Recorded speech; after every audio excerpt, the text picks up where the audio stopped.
السلام عليكم ورحمة الله وبركاته. الله أكبر الله أكبر الله أكبر الله أكبر.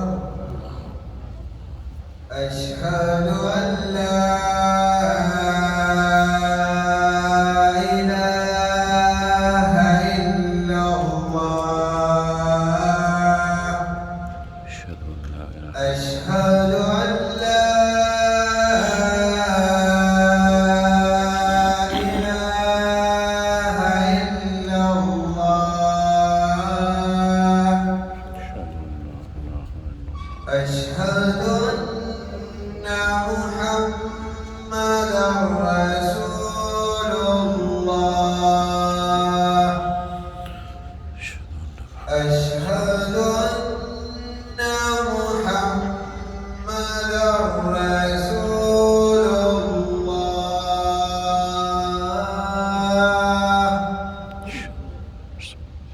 حي على الصلاة. لا حول ولا قوة. حي على الصلاة.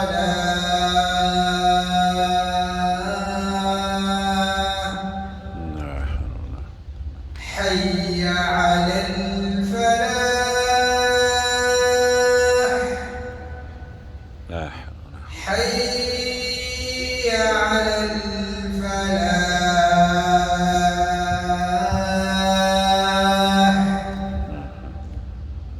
الله أكبر الله أكبر. لا إله إلا الله. لا إله إلا الله. اللهم صل على محمد وعلى آله. اللهم رب هذه الدعوة التامة والصلاة القائمة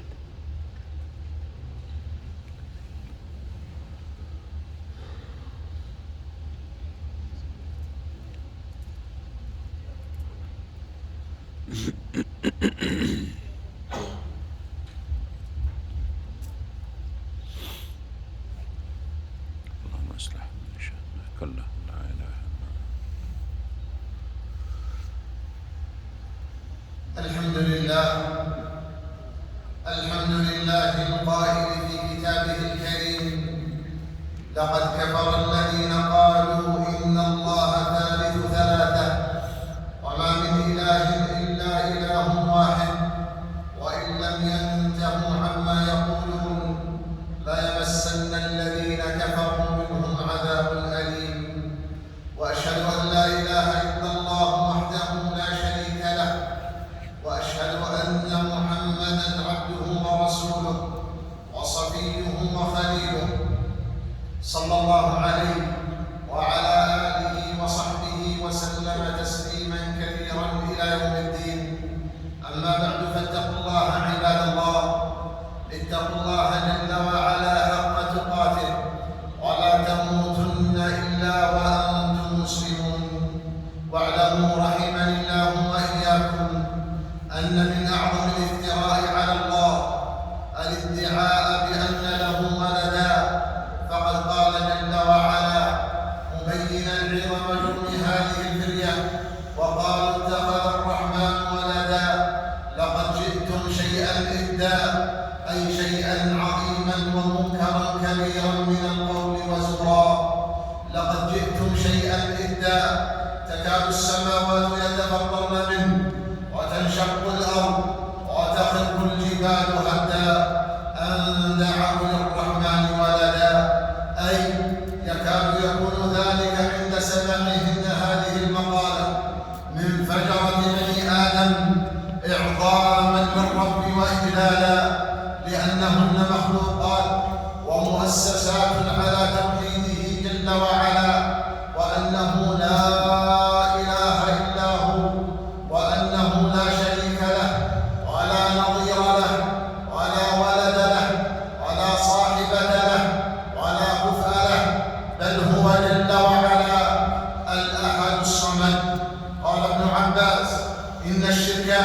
فزعت منه السماوات والأرض والجبال وجميع الخلائق إلا الثقلين، فكادت أن تزول منه لعظمة الله. نعم عباد الله. ثم قال جل وعلا مبينا كماله وغناه عن كل ما سواه، وأن كل ما سواه مخلوق له، وما ينبغي للرحمن أن يتخذ ولدا. إن كل من في السماوات والأرض إلا آتي الرحمن عبدا، لقد أحصاهم وعدهم عدا، وكلهم آتيه يوم القيامة فردا. وقال جل وعلا وأنه تعالى جد ربنا ما اتخذ صاحبة ولا ولدا.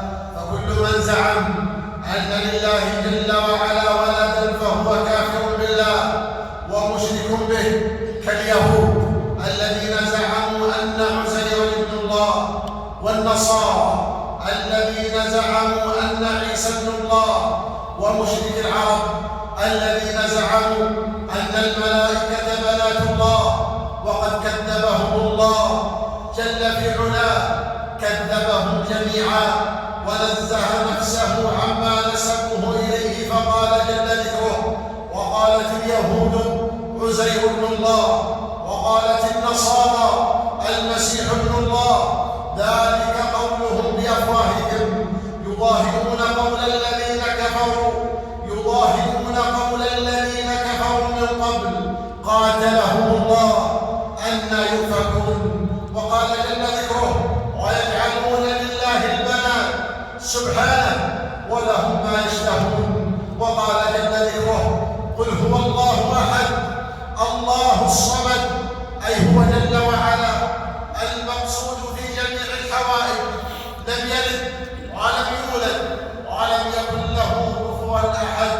معاشر المسلمين، جرت عادة النصارى أن يحتفلوا بميلاد عيسى ابن مريم عليه وعلى نبينا الصلاة والسلام في مثل هذه الأيام من كل سنة ميلادية، وهم يعتقدون في عيسى أنه ابن الله أو أنه الله أو أنه ثالث ثلاثة، فهو عيد مرتبط بعقيدة دينية يتوارثونها جيلا بعد جيل.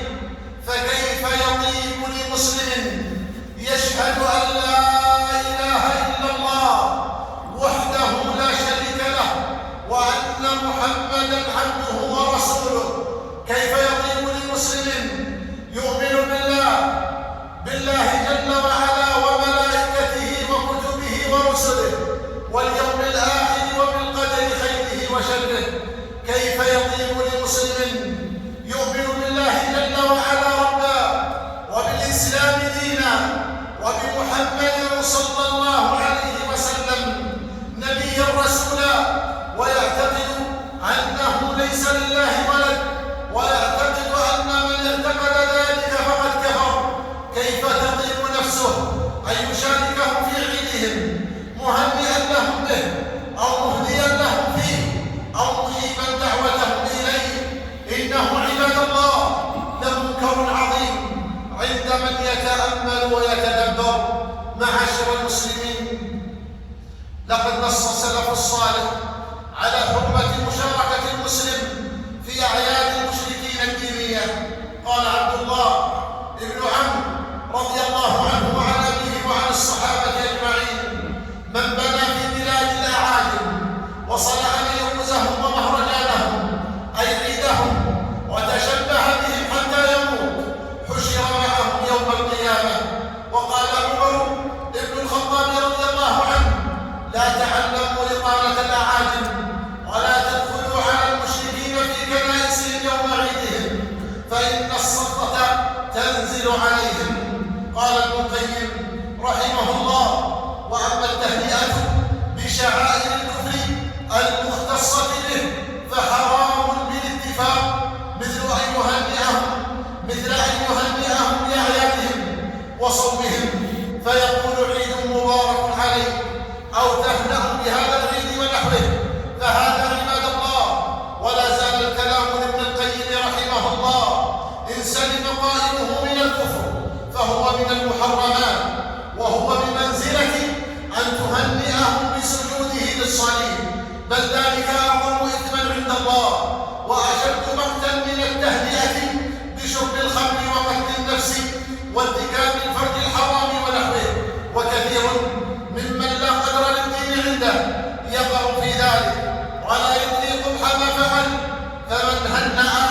فمن هنأ عبدا بمعصية أو بدعة أو كفر فقد تعرض لمقت الله وسخطه. انتهى كلامه رحمه الله. أقول قولي هذا، إن كان صوابا فمن الله، وإن كان خطأ فمني ومن الشيطان، وأستغفر الله إنه هو الغفور الرحيم.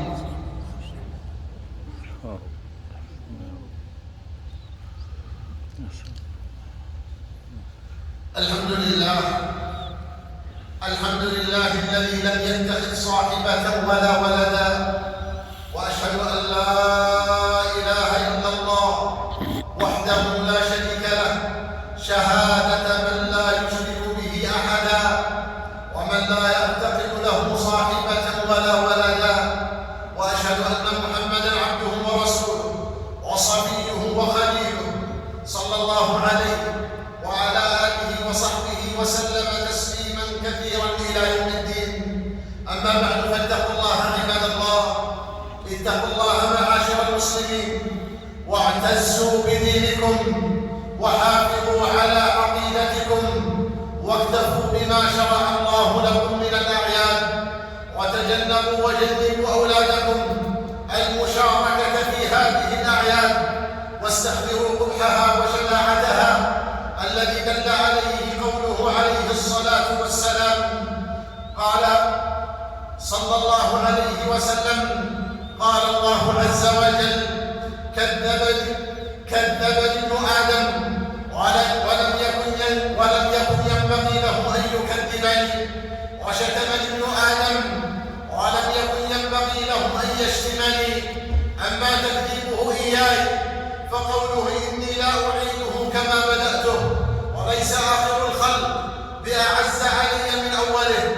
وأما شتمه إياي فقوله: اتخذ الله ولدا وأنا الله الأحد الصمد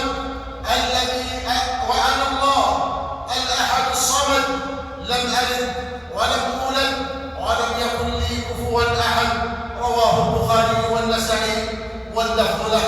نعوذ بالله من الشرك والكفر ومن الفسوق والعصيان، ونسأله جل وعلا الثبات على التوحيد إلى يوم نلقاه.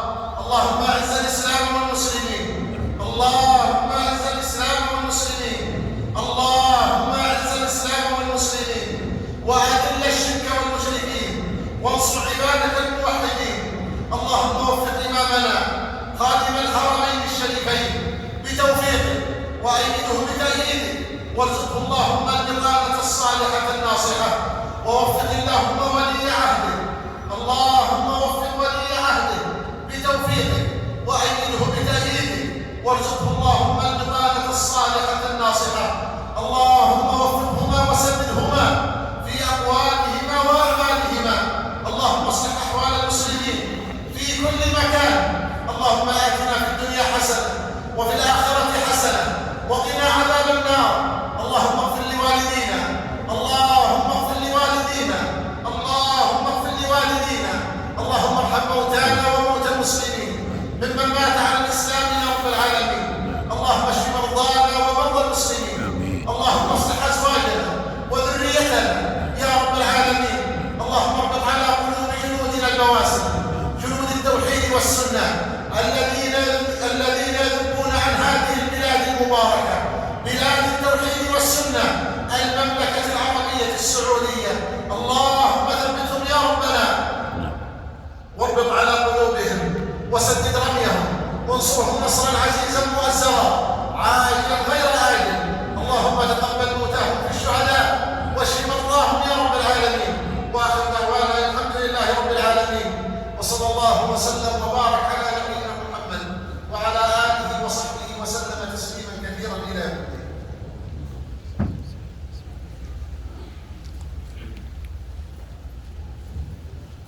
الله أكبر الله